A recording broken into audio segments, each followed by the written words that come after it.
Bonjour à tous, dans cette vidéo nous allons voir comment déterminer les variations de la fonction k sur x. Dans l'exemple, on nous dit dans chaque cas de déterminer le tableau de variation de la fonction f définie sur r étoile, c'est-à-dire r privé de 0, et dans chaque cas nous avons une fonction f qui est de la forme un nombre divisé par x. Alors pour déterminer le tableau de variation d'une fonction f, eh bien, on peut commencer par calculer sa fonction dérivée et étudier le signe de sa dérivée. Si sa dérivée est positive, cette fonction sera croissante. Si la dérivée est négative, la fonction sera décroissante. Et donc on va commencer par rappeler comment calculer la fonction dérivée d'une fonction de la forme k sur x. Alors si k est un nombre réel, eh bien la fonction dérivée de la fonction g qui est définie par g de x égale k divisé par x, eh bien c'est g' de x est égal à moins k sur x au carré. Alors si on applique cette formule dans la première question, puisque f de x est égal à 12 divisé par x, le nombre k ici est égal à 12, donc on dira que f' de x est égal à moins 12 divisé par x au carré. Alors à partir de là, on va pouvoir établir le tableau de signes de f' de x et en déduire les variations de f. Alors on fait un tableau dans lequel on va mettre tout d'abord dans la première ligne x, qui va aller de moins l'infini jusque plus l'infini, avec une valeur interdite en 0, puisque la fonction était définie sur r étoile. Ensuite, dans la deuxième ligne, nous allons mettre f' de x, et dans la dernière ligne, nous mettrons la fonction f. Alors on va commencer par déterminer le signe de f' de x. Donc tout d'abord, le nombre 12 est un nombre positif, qu'on divise par x carré qui est un nombre positif, donc 12 sur x au carré est un nombre positif.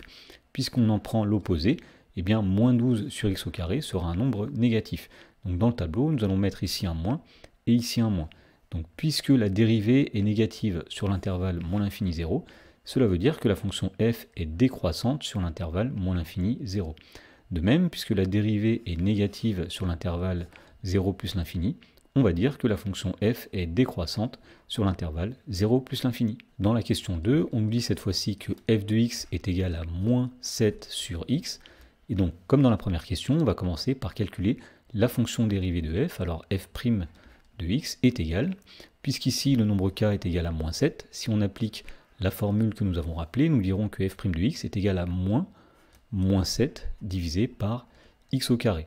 Alors moins par moins donne plus, donc f' de x c'est tout simplement 7 sur x au carré.